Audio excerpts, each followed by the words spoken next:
Imagine standing in the middle of a battlefield. Arrows darken the sky. Steel crashes against steel. Men scream. Horses panic. Death waits just a few feet away. Now imagine one man standing perfectly calm. Not because he isn't afraid. Not because he's stronger than everyone else, but because he understands something most people never learn. A secret so powerful that it allowed the samurai to face chaos without losing themselves. And that secret is the samurai rule of emotional control. Today, we're going to uncover what that rule was, why it made ordinary men extraordinary, and how it can completely transform your life in a world filled with distractions, drama, stress, and emotional manipulation. Because the battlefield never disappeared. It just changed forms. Today, the battlefield is your workplace, your relationships, your social media feed, your bank account, your mind. And if you can't control your emotions, someone else will. The samurai understood this centuries ago. Most men today don't. Let's begin.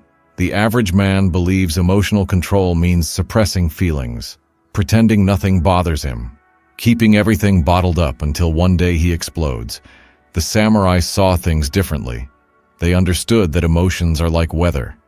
You cannot stop a storm from appearing. You cannot order the wind to disappear. But you can decide whether you become the storm. This distinction changes everything. A samurai could feel fear. He could feel anger. He could feel grief. But he refused to become a slave to those emotions. Modern culture often tells men to either suppress emotions completely or express every emotion immediately. The samurai followed a third path: observe, accept, control, not denial, not surrender, mastery. Think about how most arguments happen. Someone says something disrespectful. Instantly, emotion takes over. The heart races. The ego awakens. Words are fired like bullets. Minutes later, both sides regret what happened. The samurai recognized that the first emotion is rarely the enemy. The reaction is. Anyone can feel anger, few can control what happens next. And that's where true power begins.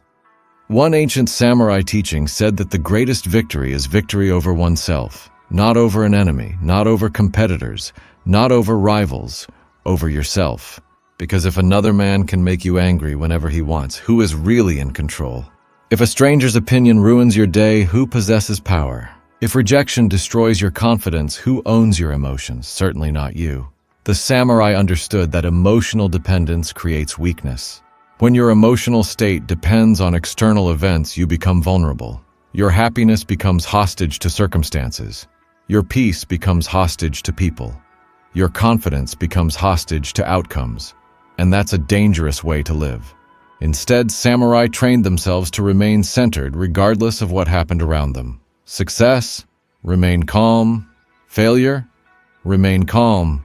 Praise, remain calm. Criticism, remain calm. Because emotional stability creates freedom. Most men spend their entire lives chasing emotional highs. A promotion, a relationship, more money, more status, more validation. And while there's nothing wrong with pursuing success, problems begin when your emotional well-being depends on obtaining it. The samurai believed that attachment creates suffering, not because goals are bad, but because obsession blinds judgment. Imagine an archer. If he's obsessed with hitting the target, anxiety enters his mind. His hand shakes. His breathing changes. His focus disappears. Ironically, the desire to succeed makes success harder.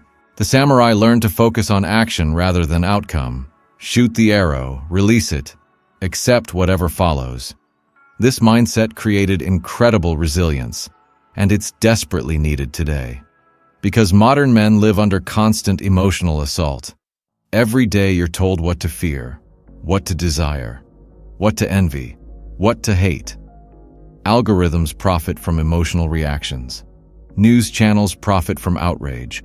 Social media profits from insecurity. The louder your emotions become, the easier you are to influence.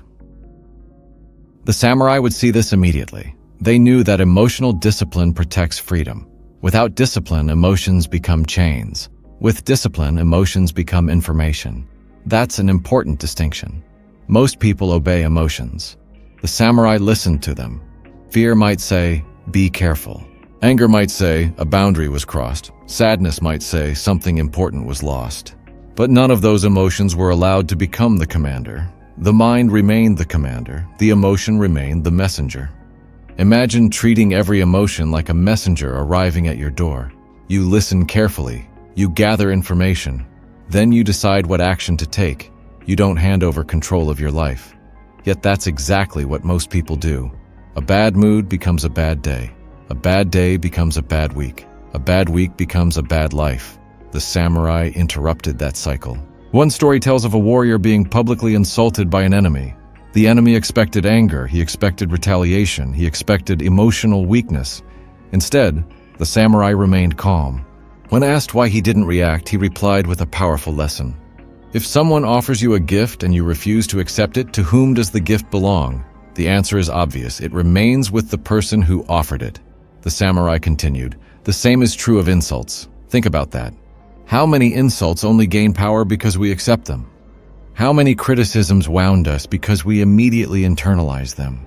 How many strangers control our emotions simply because we hand them the keys? The samurai refused, not because they lacked feelings, because they possessed mastery, and mastery is built through practice, not talent, not genetics, practice.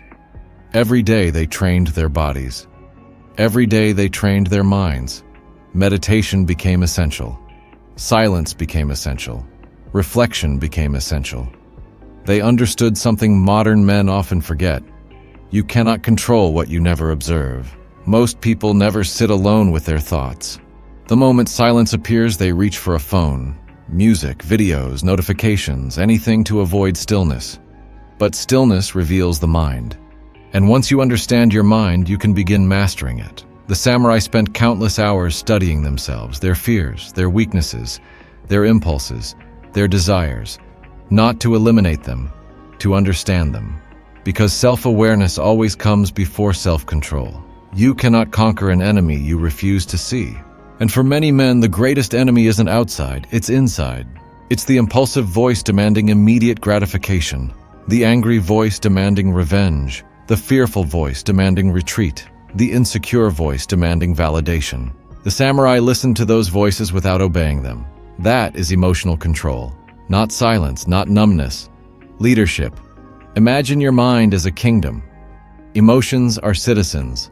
Some are helpful, some are troublesome. But none should sit on the throne. The throne belongs to wisdom. The samurai knew this. And that's why they could remain calm when others panicked. Because panic spreads quickly. Especially today. A market drops. People panic. A relationship ends. People panic. A setback appears. People panic. But panic rarely improves outcomes. Calm thinking does. The samurai trained calmness long before they needed it. This is another lesson modern men often miss. You don't develop emotional control during a crisis. You reveal the emotional control you've already developed. When pressure arrives, preparation becomes visible. That's why small daily disciplines matter. Waking up when you said you would. Keeping promises to yourself. Training when you don't feel motivated. Staying composed during minor frustrations. Each small victory strengthens emotional discipline. And eventually, discipline becomes identity. The samurai didn't wait to become disciplined. They practiced discipline until it became who they were. Another powerful samurai principle involved accepting mortality.